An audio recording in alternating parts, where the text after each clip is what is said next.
right, good afternoon. This is our last meeting until January 8th, so we'll have a Merry Christmas and a Happy New Year, and then we'll see you back here on January 8th.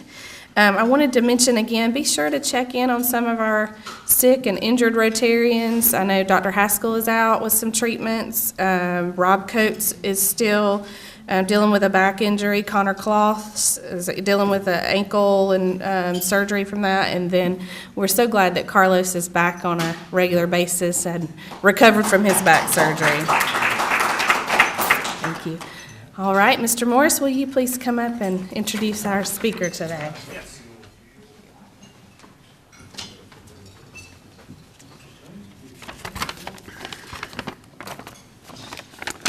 First thing is, all of y'all that missed our poker night last Monday, missed a really good time. All I can tell you about that is do not play poker with Peggy Walker. Okay? She is a card shark. She's not here today. I guess she's off playing with her winnings or something, which is just gift cards. But we had a good time for all of you that missed that. Well, our guest today, actually our speaker, is our mayor, Rochelle Robinson. Rochelle, everybody knows her because she's been a member of the club for quite a while.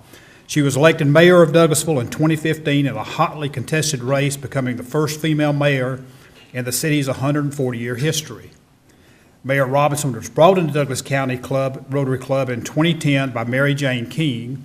She's been an active club member, serving as the program committee chair, club service projects manager, coordinator of our Star Student Award, and Interact liaison for Douglas County High School. She is a proud Paul Harris Fellow.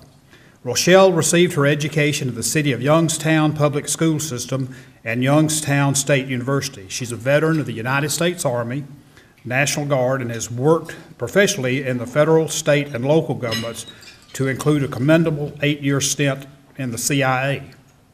I didn't know that about her.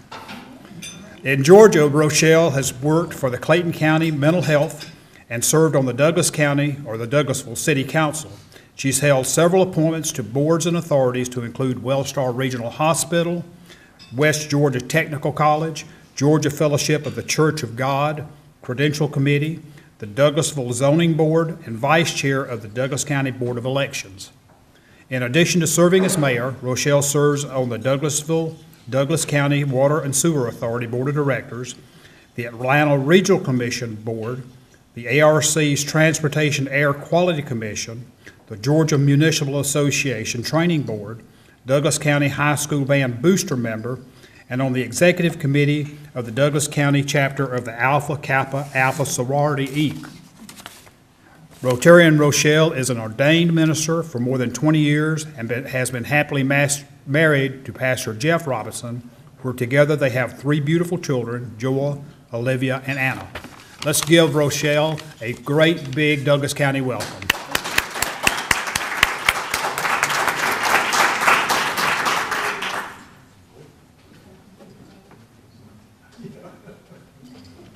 Good afternoon, my fellow Rotarians. It's really great to see you all, and thank you, Charlie, for that introduction. Charlie was actually the president of Rotary Club when Mary Jane asked me to come and visit and become a member.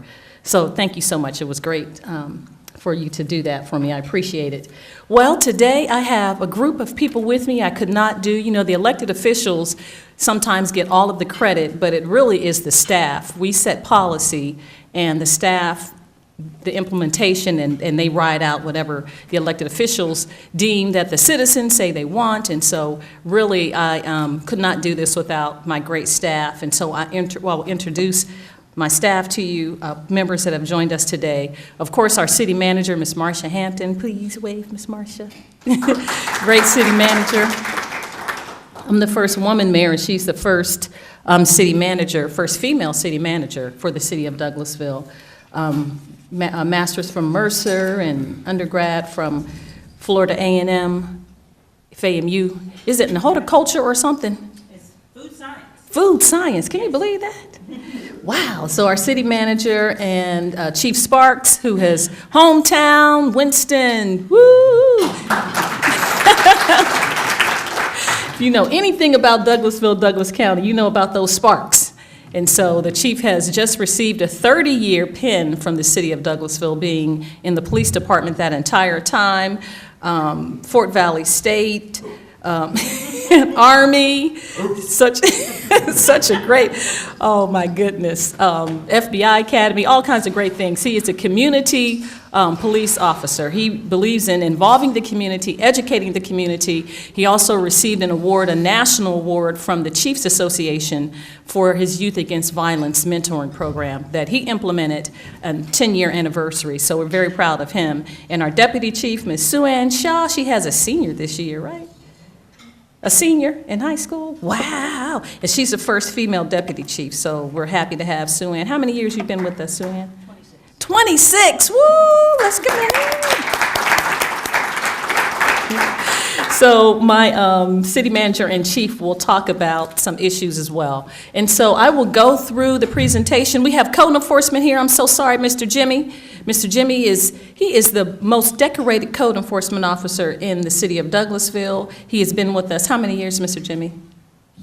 16 years, and he has a master's certification, the highest that you can go in certifications in code enforcement for the state. I actually went to a training, and it was difficult for me to get past that first level, so Mr. Jimmy does a great job. And of course, our city TV, Ms. Kelly Hunter, our director, Chris, Steve, Jason, this is the whole crew. So thank you so much, city staff, for coming. Let's give them a hand.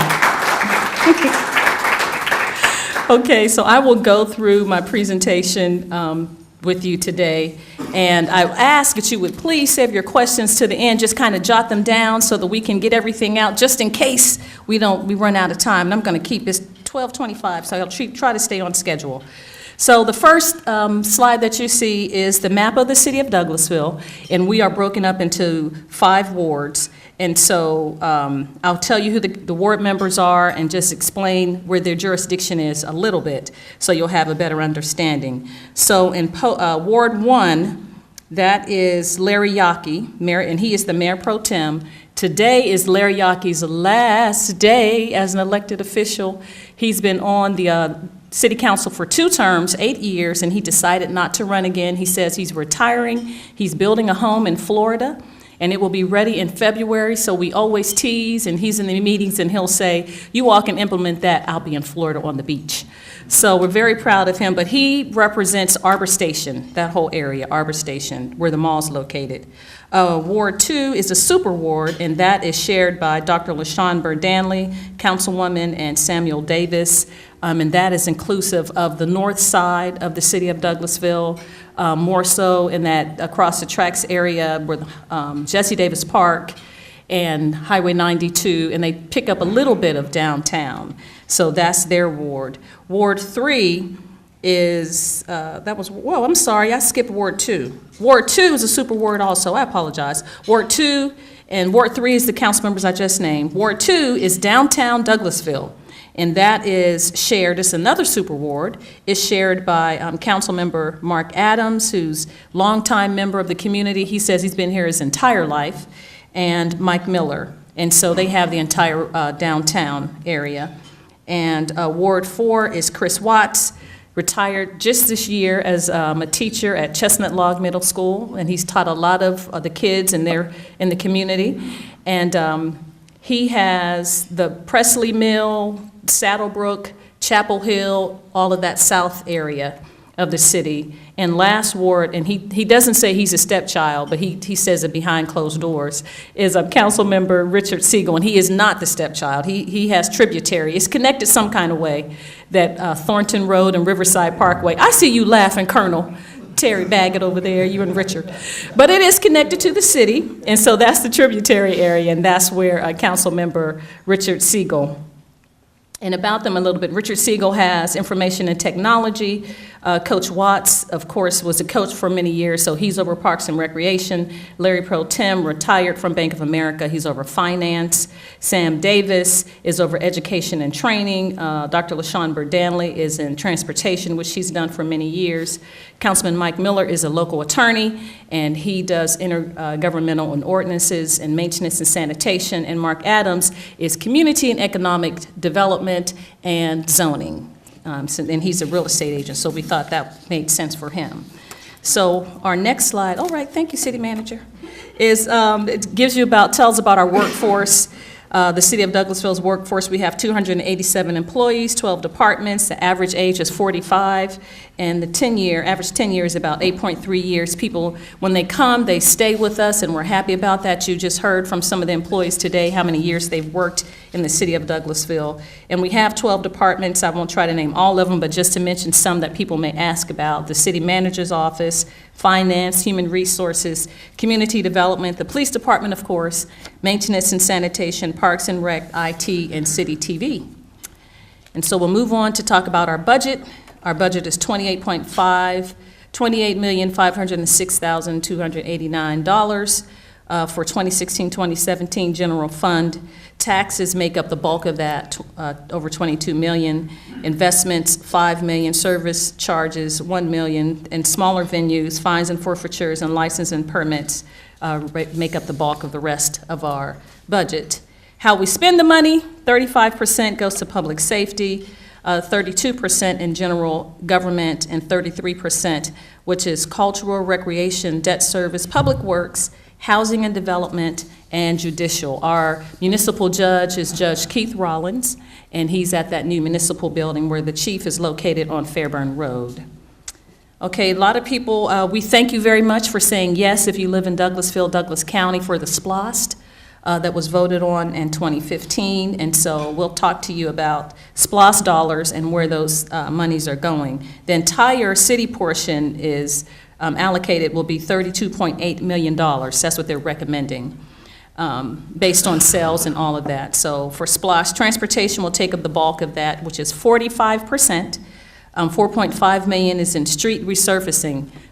Kim Bernard couldn't make it today. He had a meeting, but he wanted to come and hear about resurfacing, and we are going to resurface in Chapel Hill subdivision. I know he's excited. Oh, I see you, Michelle, clapping. So we have resurfacing. A lot of streets have already been started, if you're paying attention, that were in the LMIG funds, and those were some streets downtown: Club Drive, Chicago Avenue, a whole lot of other streets. But we started resurfacing, and that's something that everyone can get on board with, because you want your streets and roads to be safe, and so that your cars, you invest your tires, you want those to stay in good condition. So intersection improvements, we're going to talk about that, heavy equipment purchases, and beautification projects. One of the beautification projects that we're going to do is off of Interstate I-20 coming onto Fairburn Road. So we're going to beautify that area. Public safety is the other 20%. Radio towers, body cameras. We've already purchased some body cameras. We'll continue to do that with SPLOST dollars. Service delivery agreement with the county, which is inclusive of animal control. And where's the other one, Madam City Manager? Fire. Portion of fire and EMS. Fire and Just cut EMS. the check and Douglas County decides how to spend Yeah, $2 million. it. No. Huh? 6.9. Oh, That's 6.5. our SPLOST portion. The $2 million is what you sign once a year. Okay, look, I remember when I signed big checks. I saw that $2 million going to the county. This is above and beyond. Okay, so $6 million for Douglas County agreement for service delivery. And Parks and Recreation, if you don't know where the parks are located or what they are in the city, because you can get confused going to a city or county park, the city parks are Fowler Field, which is off of Chapel Hill Road, and that's predominantly used for soccer. A lot of soccer is played there. Hunter Park, which is off of Gurley Road, and that's where our baseball complex is located. There's tennis on the top where the Boys and Girls Club is located, and a beautiful facility, Ike Owens facility. And we also held the Wednesday wind downs for Councilman Davis, and one of his initiatives was held at Hunter Park this past season, and people don't want to go back to the plaza. We were having renovations. They like sitting at that water where the park is located. So that's Hunter Park. Jesse Davis Park is named for Sam Davis's father, who was a recreational leader years and years ago, and Jesse Davis Park is the park on the north side of the city where that $111 million realignment for 92 Road is going to be located. That's where Jesse Davis Park is, and that's where football is played, where the award-winning Tiger Cubs, they win all these championships, and they produced Mr. Tolbert and Ricky Dobbs, some great players that started in Tiger Cubs. Mill Village Park, and that's off of 278 If you know where the old mill is, okay, Mr. Charlie, I'll just plug this in for the old mill. The city just received the old mill, was in litigation for years, we've only had possession of the old mill for 2 years. We know it's an eyesore. We're working on trying to get it cleaned up. We have an RFQ out now with Jacobs Engineering. We should get that information back for cleanup in the beginning of 2018, the first quarter of 2018. And we'll try, we're going to do something to clean it up, but we do not want to develop it at this time until we see what the new road is going to look like from Highway 92. So anyway, that's about the old mill. But the Mill Village is located right there. And then West Pines Golf Course, of course. And that is by Douglas County High School, and it goes out through the fairways and a beautiful West Pines. We've had renovations done on West Pines. It looks really, really nice, and we'll continue. We're going to work on the cart paths. We replaced all the greens, and we were closed down for a while, but it's really doing well, and it's creating a profit, and it's sustaining and holding itself. I know people have issues with West Pines, and that's a controversial subject, but we're going to keep on investing in West Pines. It's a beautiful facility for green space. And then the other 15%, and so it's 45%, 20%, 20% for parks and recreations, and the last 15% is city facilities, maintenance and sanitation administration building. We've had our beautiful police building, and now we need a place for maintenance and sanitation. I don't know if any of you were driving around during the snowstorm, but our crew was out there. They made sure that those roads were clear. They pick up trash. We don't have a lot of complaints. Our maintenance and sanitation, and led by Greg Roberts, they do an excellent job. And so we want to give them a facility that they can be proud of. I went to meet with them, the city manager, and I was sitting on a bucket, and the rain was coming in the building, and that's where they have to go every day. So we need to upgrade their facilities. And so that goes into the maintenance and sanitation shop and City Hall. Woo-wee, we'll talk about that another time. It's kind of rough to be creative and motivated in that space from the so anyway. City Hall, you all tell them to get me a new facility. Okay, where some of the SPLOST dollars went in 2016, the ONeil Plaza, I don't know if you've seen the plaza, it's renovated. We have a new fountain, and we've opened that space up. We do have more furniture coming, benches and pottery and all of that, so it'll look much nicer. But we're excited about the ONeil Plaza. We did, for the police department, we have some new cars, we have body cams, and I don't know if drones were purchased out of that, Chief, were they? Shake his head. So those are some of the issues, some of the things out of SPLOST was body cams and police cruisers. And we did some new front loading trucks for maintenance and sanitation, and Chicago Avenue. That was a huge project to get that street repaved. The county had done their portion up to Cedar Mountain, and we extended and joined in with the county for collaboration and finished from Cedar Mountain to Strickland Street, West Strickland. Okay, some of our city-sponsored events. Many of you have attended. 4th of July is at the top of the page there, the PowerPoint slide. Food Truck Mondays, very well attended. Pastor Harper's daughters came there. You wait in line almost an hour for that lobster wrap or something. It's really good. So Food Truck Mondays, Ice Cream Social, we have their Wednesday Wind Down. It's in the far bottom of the slide. Our Christmas Parade, last year we had 22 entries in the Christmas Parade. This year we had 44.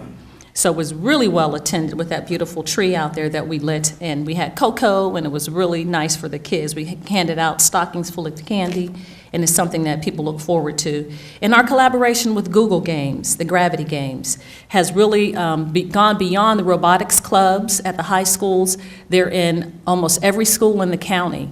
And that is really, really great for Google to do that. In fact, Water and Sewer Authority sponsored a car at Stewart Middle School, and it was really cool. It had raindrops all over the car. So Google does a great job with us partnering with the Google Games, as well as providing wireless service and computers for Jesse Davis Park. So some of the initiatives that I've done this year is the Mayor's Cleanup Day. Of course, if you live in the city, you know you have 2 amnesty days within the year, fall cleanup and spring cleanup, and you can put anything out to the curb, including appliances, tires, anything that you want to put out. And if you do oil or something, they say put cat litter or something in there. But anyway, so in conjunction with that, I decided to do a cleanup day in the city, and I started this year in that alleyway that the Downtown Development Authority has sponsored near Fabiano's and Gumbo's, that whole little alley, to replant flowers and trees and to make that area look nice, like a little Paris bistro back there. So I'll continue to do that and have mayor cleanup days periodically throughout the city where I'll go and help volunteers clean up the areas in the city. My sorority adopted a highway program from the state, and they adopted Malone Road from Strickland down to Jesse Davis Park. And so they've committed to clean that road up once a month or once a quarter. And the Omegas, another fraternity, nonprofit fraternity in the community, cleans up Fairburn Road. It starts at Bankhead Highway all the way to the top of the hill where I-20 is located, and then the state comes by and picks up the trash, so they clean up that road once a month. We have a Christmas family that I instituted. Last year, our family was the Sewells. They have an addition to their family. Now they have 9 kids. They're Catholic, Gil. But anyway, so they have 9 children in the house. But he was a Marine, and he just says, you know, it's good training, and those kids are, man, they live in Chapel Hills, and you wouldn't know that 9 kids live there. They are such sweet family, and their home is just really organized. So for Christmas, I thought, you know, I wanted to adopt a family every year and treat them very special and have breakfast with Santa. And so it was the Sewells last year with their 8 children. She had her last one at home on the sofa. The ambulance didn't make it in time. And so, but this year it was the Miracle League baseball for special needs kids. They were my Christmas family. And then in the middle, we're almost done, Mercer University partnered with me, Dr. Elkins, to have a jobs fair that was held here at the conference center. And I think we had, Chelsea helped me, about 80 sponsors there that day. And then the volunteer appreciation breakfast for all of our volunteers. We have plenty boards, and those boards were, they're full to capacity. So we're very excited and proud about that. And so that's all from my portion. Ms. Kelly, do we have the annual reports and stuff? Okay, so I will pass those out after the city manager and the chief talks. Let me see my time. Okay, good. 12:41. So thank you. And hold your questions. We're going to get to you. Ms. Marcia Hampton. Do I need the mic or am I allowed? I need it. I need it. Okay, Kelly's done filming. Okay. So yes, I'm Marcia Hampton. Hello, everyone. I think I know most of everyone in the room. I've been a employee with the city for over 15 years. I started out as the Main Street manager, and I've been city manager since 2015. As the mayor said, I'm a family rattler. So I have my master's from Mercer University. I am a veteran of the United States Navy, and yes, my undergraduate degree is in food science, so I actually enjoy science, and it explains the way I think. Things have to very well make sense in order for me to get behind it. When I became city manager, one of the things that I had observed while being assistant city manager and the department director was trying to formulate my thoughts around what type of recommendations would I make to mayor and council. My philosophy is if we're the only ones doing it, then we need to figure out why. Being the only ones doing certain things is not necessarily always a good thing. I'm a big proponent of following best practices. I think that once you follow best practices, you typically are able to formulate goals and objectives that make sense. So one of the things that we did not have and had not necessarily done very well was have mayor and council retreats set around particular goals and objectives that would then be passed down to the staff in order for us to be able to formulate policies that would then be voted upon by mayor and council. So in 2016, we had 13 goals that the mayor and council recommended that they would like to accomplish for the following year, and we have to date accomplished 12 of those 13 goals, and the only one that's left is collaboration between the city and county on ordinance revision. So about a year ago, the elected officials signed an agreement with Jacobs Engineering to do an entire rewrite of our zoning and development code. We haven't done that in the past for 15 years. So now's the time to do that. So with that, we will be reaching out to the county to make certain that We're actually in succinct that when you visit the city and the county, there is some alignment between zoning practices and zoning principles as well as the development code, so it doesn't look like you're going to two different states. You're actually in the same county. So we're in the process of that. That process is going to take us about 18 months. So if anyone knows anything about zoning codes and zoning rewrites, they're not quick. It's difficult. So we have a lot of work to do in that area. In 2017, we had 10 goals. 9 of those 10 are complete. The final was comprehensive housing study. The county actually did a housing study. We did some visits to other communities, and when I say we, that means senior staff as well as the elected officials, to take a look at what housing looks like. Of course, in the midst of that, we were inundated by several consulting firms who wanted to choose Douglasville, Douglas County as a location for income-restricted housing.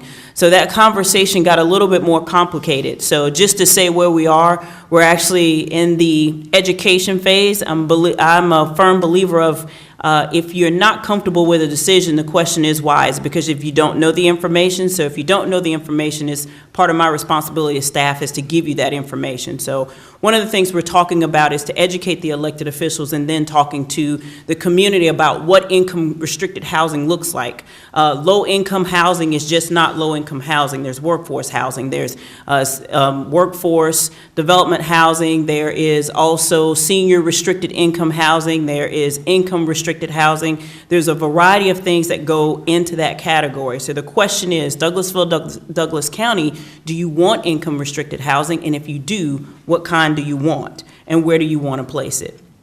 And that leads us to planning. We're in the process of about 13 plans in the city. And it may seem crazy and it may seem chaotic, but the reality of it is we're starting from zero. So from a staff perspective, we're laying the foundation for the elected officials today as well as those who move beyond, and for us to be in a position where we're following best practices when it comes to budget. So one of the first plans we're able to complete is a downtown master plan. We did one 10 years ago when I was community development director, and that plan, to say the least, was probably one of the weaker plans that I've seen throughout my career in local government. This plan is a lot different. This plan actually comes with dollars and cents, and we had a lot of community outreach and we had a lot of community participation. One of the first projects that we're looking to work out with Douglasville, Douglas County is what we consider the work together with the county is the catalyst for all of the development. So if you take a look at the picture that's in the top, this would be to your left-hand side, the one that says Douglasville, that's where the current fire administration building is on the jail property. What we have been told by the consultants, and this is just the reality of it, private development is not going to come until the public sector does some type of aggressive development or some type of project that's going to spark aggressive development. This has been done in almost every single metro city that some of those folks have said, hey, we want you to be like this, whether it's Smyrna, whether it's Ackworth, whether it's Woodstock. The public sector had to put money in to have that private sector money follow. People are just not just going to come and build just because. So the thought process is if city government, county government, if you're able to work in conjunction together and develop a park and to beautify that area, then in turn you can put in certain things, certain financial incentives such as a tax allocation district and a variety of other things to help to spark that private development. But without your input, it's not going to happen. One of the things I've tried to reiterate and to keep in mind is just like your home, you're not going to get the best value of your home if you, as the homeowner, don't decide to put money into it. It's just fact. So if you want to increase your tax base, if you want to increase the property value to entice that private development, you're going to have to public sector put money into it, which in turn means that you as the taxpayers have to be willing to put that money forward as well. And one of the best examples I can always give is the city of Smyrna, city of Suwanee tells the story, and they continue to tell the story, that the taxpayers themselves went to the local government and requested a tax increase because they wanted to put development in their community. And so on Buford Highway is where you see that development that they themselves decided to spark to move forward. When the mayor mentioned the new maintenance and sanitation headquarters, this is a new building that's going to be built on Cedar Mountain Road on a property that the city already owns. This would be more so all of the utilitarian type work that's done through maintenance and sanitation. So your sanitation trucks, our fleet department, all of that will be transitioned to the north end of town, and the administrative offices will stay downtown. Today at 4 o'clock, we will have a ribbon cutting right in front of where old City Hall used to be on Courthouse Square East. Or west, I should say, I'm sorry. We also are looking at a Parks Master Plan. One of the things that we get into is, or we hear from a lot of people, within the city limits, there are not many passive parks. There are not a lot of parks that we can go to and just have a park experience. Everything that pretty much in the city limits that's offered is more or less ball fields. So most communities, Douglas County has one, have a master plan where you go out to the community and you talk to the community and you make a decision of how are your parks being utilized? What do you want as a constituent base? What changes do you have to have? And this is a 10-year plan that you follow and that you're able to utilize components of that plan to place in the budget. This is just some concept plans of those 3 different parks. Of course, you know, Jesse Davis Park, we have to do something with that park. It currently now, because of the construction in 92 being split in half, so no matter what, in order to make that park viable again, we have to do something, and the planning phase will be a very important part of that process. And finally, you asked the question, how are these plans all working and how do they function together? Again, going back to best practices. At the retreat, the mayor and council set objectives that they want to initiate throughout the year. We as the staff are all around that central piece, working not only the 278 employees, that's a whole lot of work that we have to do, that 278, to be able to provide the services that you need and really that you require as a citizen base in a community. So all of these things are working together for the whole. 2017 was the year of planning, and I'll tell the mayor and council tonight at 6 o'clock in my much longer report what 2018 is going to look like. So, Chief.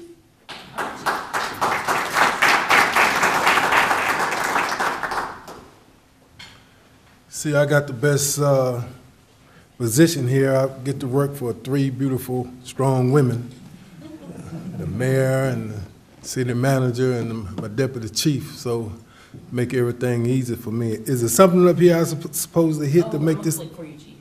Yeah, because, you know, I be, look here. My name is Gary Spargo, I'm chief of police. I've been a chief about going on 2 years now, but I've been here for 30 years.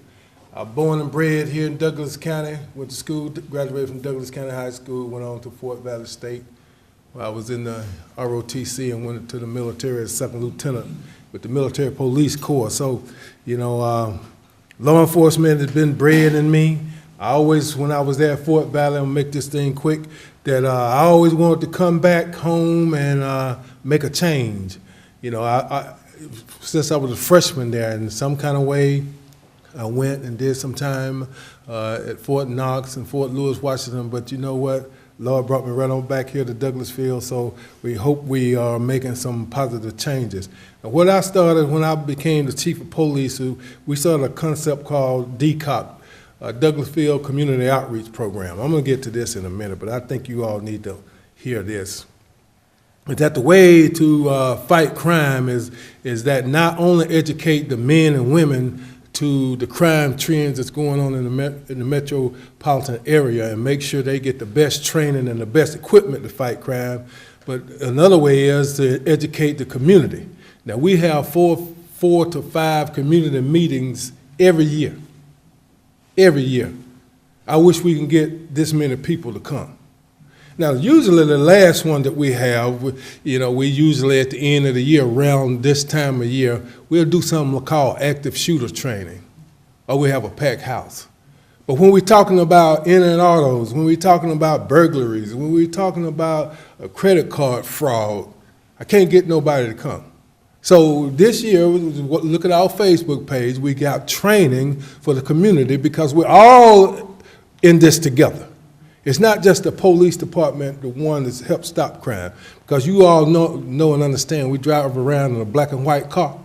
So the criminals get to see us coming, the one that's on patrol division. But we have an undercover component as well, that we're doing proactive things as well as our patrol guys. And we try to put our patrol guys in the best areas where we know crime is going to occur.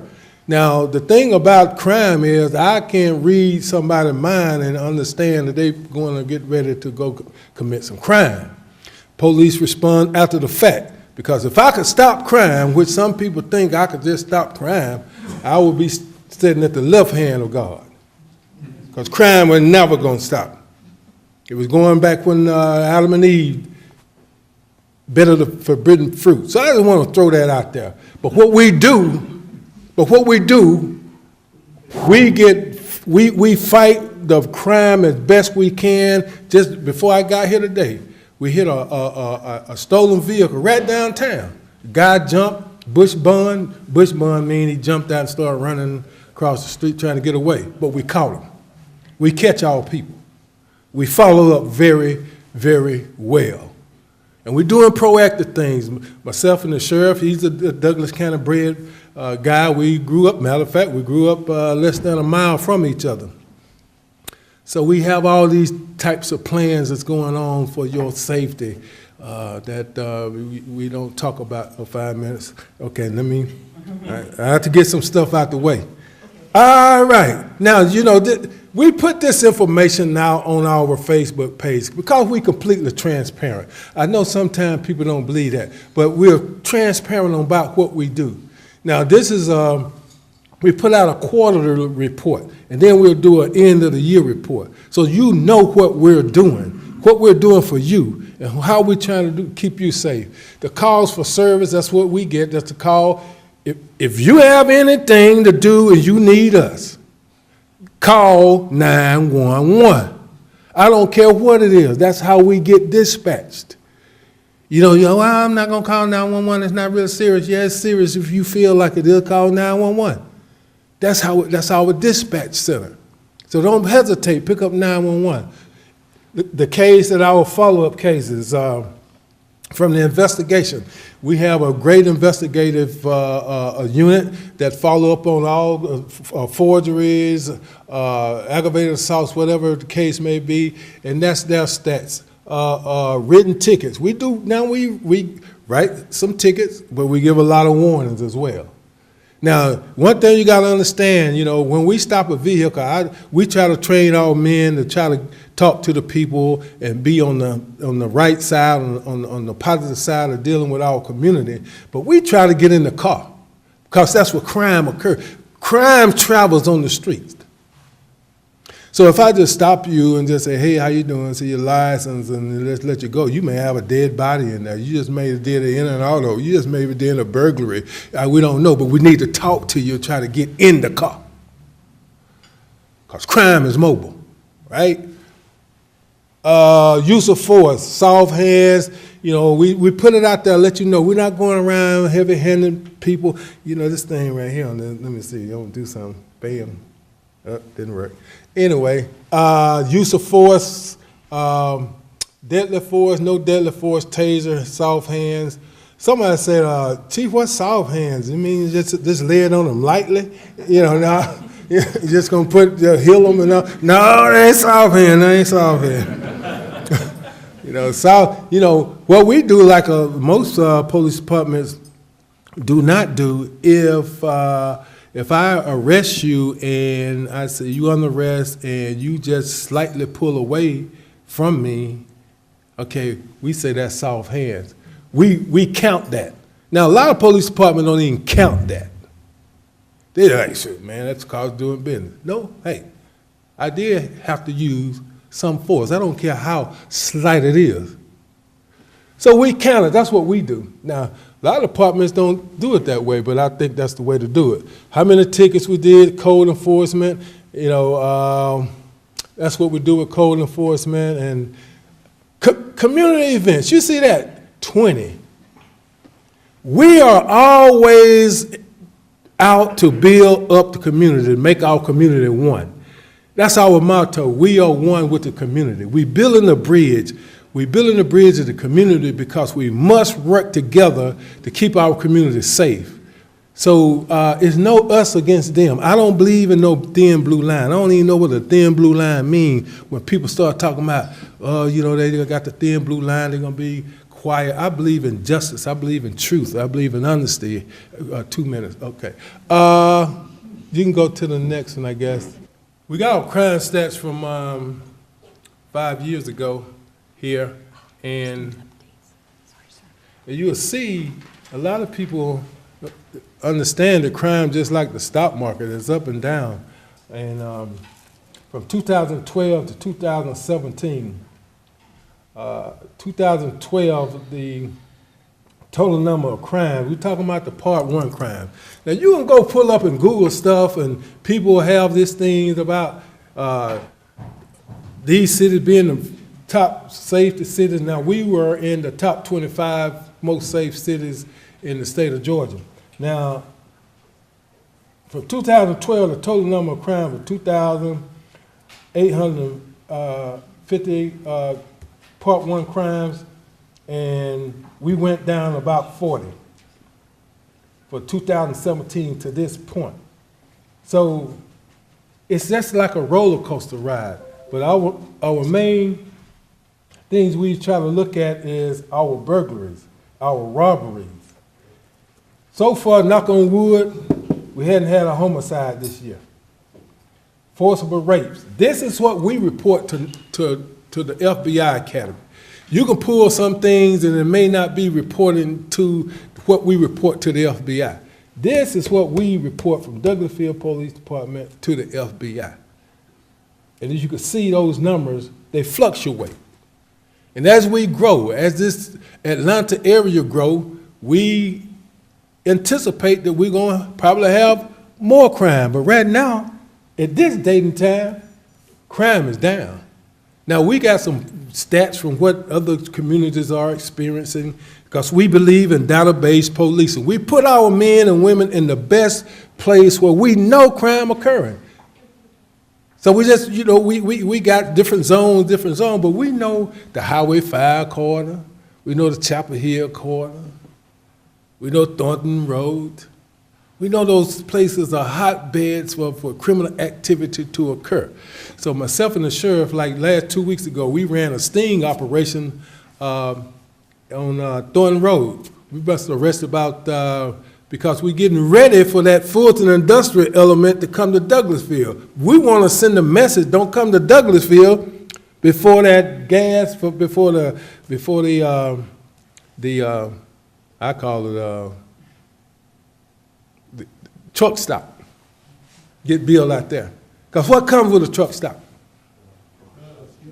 Well, see, y'all already know. So guess what we doing? We already sending a message now. Don't come out here with that mess. So we didn't put it all up in the paper. We got to do all that kind of thing. But we have a vision to keep you safe. So if you look at those numbers, and I'm going to sit down because my feet getting light and I get to talking a little bit too much. But you can come see us anytime. Our door is always open, and we always are trying to come up with better plans to keep you safe. We got one of the best trained police departments around in this area. I'm not just saying it. You just go ask some other police departments. So anyway, thank you all.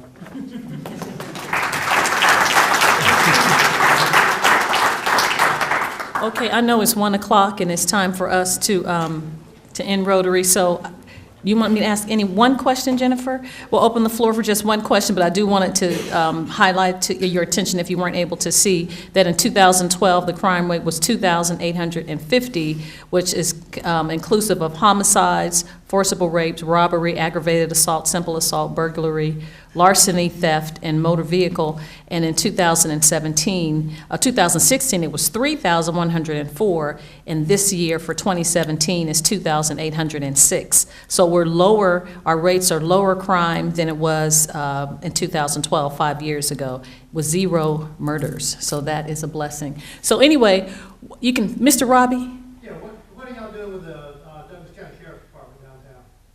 The old jail, That's the downtown development master plan that the city manager talked about.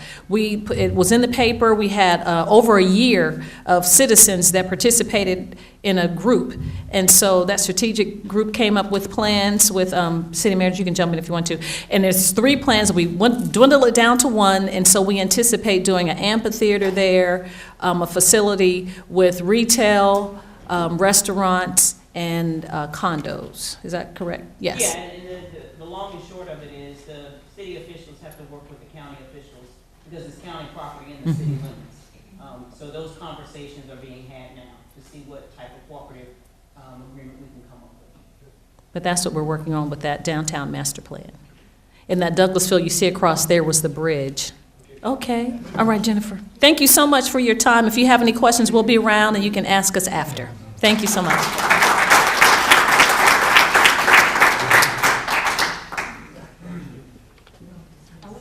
Thank you all so much. We are so proud of everything you're doing in the city of Douglasville, and Rotary Club, and all of us are just glad to be a part of it. Thank you. All right. Meeting adjourned. Merry Christmas.